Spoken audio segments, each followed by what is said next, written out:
Hi అండి. ఇప్పుడు మా రేణు పచ్చి బంగాళదుంప ఏపుడు చేస్తుందన్నమాట. అదిగోనండి పచ్చి బంగాళదుంపలు రెడీగా పెట్టుకుంది. ఇప్పుడు అవన్నీ కూడా చెక్కేసుకుంటుంది అన్నమాట. మొత్తం దుంపలన్నీ కూడానండి ఇలాగే చెక్కేసుకుంటుంది అన్నమాట. కత్తిపేడతో కన్నా రేణు పేలర్తో బాగుంటుందేమో కదా. పేలర్తో చెక్కి రేణు అమ్మ పేలరు ఇవ్వండి.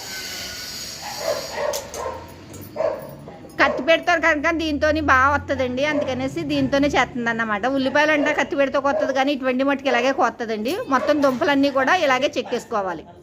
అదిగోనండి దుంపలన్నీ కూడా అలాగే చెక్కేసుకున్నది. మొత్తం అన్నీ కూడా చెక్కేసుకోరేను. అదిగోనండి అన్నీ కూడా తొక్కలు తీసేసుకుంది.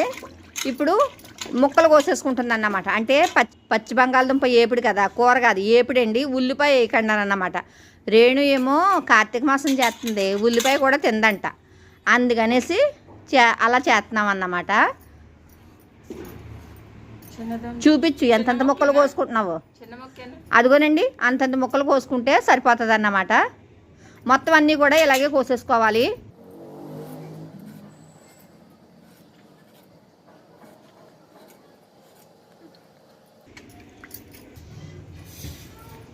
మొత్తం అన్నీ కూడా ఇలా కోసేసుకుని ఇక్కడ శుభ్రం చేసేసుకుంటున్నామండి. ముందు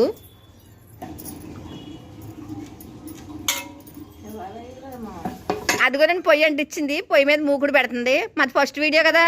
ఓ తెగ నవ్వేస్తుంది మరేను.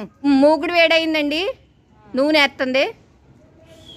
వేడయింది. ఇప్పుడు పోపులన్నీ వేసుకోవాలి. వేసేరేణు మినపప్పు, శనగపప్పు, ఆవాలు, ఎండుమిరపకాయలు, కరివేపాకు, ఎల్లుల్లిపాయ కూడా వేసుకుంటారు. కానీ కార్తీక మాసం కదా అందుకని ఉల్లిపాయ ఎల్లుల్లిపాయ వేసుకుంటలేదు.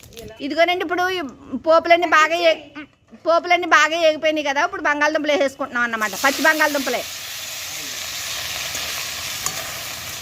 ఇందులోనే ఇప్పుడు కొద్దిగా పసుపు,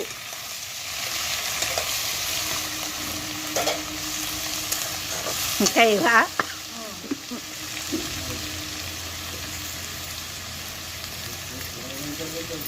ఇవాళ ఇది సాల్ట్ ఏంటి, సాల్ట్ జిమ్ముతున్నా. పసుపు కొంచెం పడితే తప్పు అన్నట్టు. అందులో సాల్ట్ వేసుకోవాలి. పసుపు వేసేసిందండి. తర్వాత ఇందులోనే కొద్దిగాని సాల్ట్ కూడా వేసుకుంటుంది.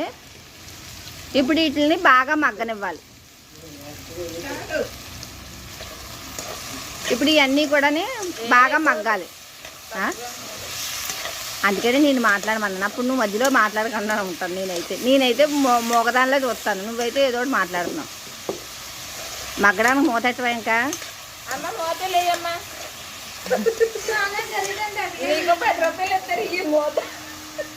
అది పెట్టుకోవచ్చా? పెట్టుకోవచ్చా? అది మూత పెట్టేసి చిన్న మంటలో మగ్గనెత్తున్నామండి. పెద్ద మంట అయితే కనుక మళ్ళీని మాడిపోతుంది అన్నమాట. ఇదిగోనండి మధ్య మధ్యలో కలుపుకుంటానే ఉన్నాము. మళ్ళీ మూత తీసి కలుపుతుంది అన్నమాట. ఎప్పటికప్పుడు మూత తీసుకుని కలుపుకుంటూ ఉండాలన్నమాట. ఇదిగోనండి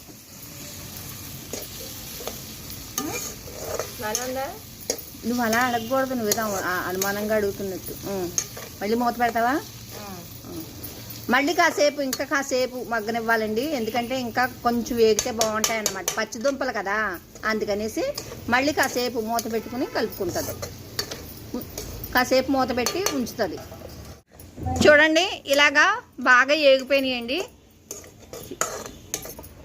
ఇప్పుడు ఇందులోను కారం వేసుకోవాలన్నమాట. కారం ఎప్పుడైనా సరే రుచికి సరిపడగా వేసుకోండి. ఆయిల్ ఏమో తక్కువ వేసుకోండి. ఏదేమైనా సరే కూర మీ ఇష్టం వచ్చినట్టు వండుకోండి. ఆ మాత్రం దానికి మీరు చెప్పడం అని ఎందుకు అని అడగకండి. ఎందుకంటే మీకు చెప్తే ఓహో ఈ కూర ఇలా కూడా వండుకోవచ్చా అన్న ఒక ఐడియా వస్తుంది కదా. అందుకని చెప్తున్నా. అలాగే పొయ్యి మీద వండుకుంటే బాగుంటుంది. అందుకని మేము పొయ్యి మీద వండి చూపెడుతున్నాం అన్నమాట. తనేమో నా ఫ్రెండ్, నేనేమో తన ఫ్రెండ్ని. కానీ ఇద్దరు వయసు ఒకటి కాదు. కాదండి, లక్ష్మి గారు ఏజ్ అంటున్నారు కదా. ఏజ్ ప్రాబ్లం ఏముంది? ఎవరైనా చిన్నోళ్ళు పెద్దోళ్ళతో చేయొచ్చు, పెద్దోళ్ళు చిన్నోళ్ళతో చేయొచ్చు. అది అంటే నా మనసు మంచిది కదా. అందుకని రేణు నాతో చేస్తుంది. నా మనసు మంచిది కాబట్టి. లక్ష్మి గారు అంటే నాకు ఫ్రెండ్షిప్ కుదిరింది. రేణు మనసు తెలియదండి నాకు. యూట్యూబ్ లో కలిసామండి. మా ఇద్దరిది ఒకే వీధి, పక్కన ఇల్లులండి. ఇంకా కాసేపు ఉంచుదామా? చూస్తారా? పొయ్యి ఆపేద్దామా? అదే ఉంది కొంచెం చిన్న మంట మీద. ఇంకాసేపు చిన్న మంట మీద కారం వేసిన తర్వాత ఉంచుతుందన్నమాట. మూత పెట్టేసి కారం వేసిన తర్వాత కాసేపు మగ్గనివ్వండి. టేస్ట్ చేయండి. మా పక్కింటి ఆవిడండి టేస్ట్ చూస్తున్నారండి, కానీ ఫేస్ చూపించొద్దు అన్నారండి. చూసి చెప్తారన్నమాట. వావ్ రేణు సూపర్, చాలా బాగుంది, అన్ని కరెక్ట్గా పడ్డాయి. రేణు మొహం చూడండి ఎలా పులకించిపోతుందో. రేణు వాళ్ళ అమ్మగారు. రేణు ఇంకో చెంచా పెట్టి, రేణు చాలా బాగుంది.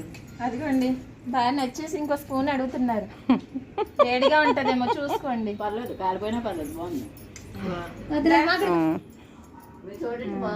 ఇది నా చెయ్య, నేను కనబడిన కదా ఛానల్లోని, అందుకని చేయి పెడుతున్నాను అన్నమాట. ఇది నాదే.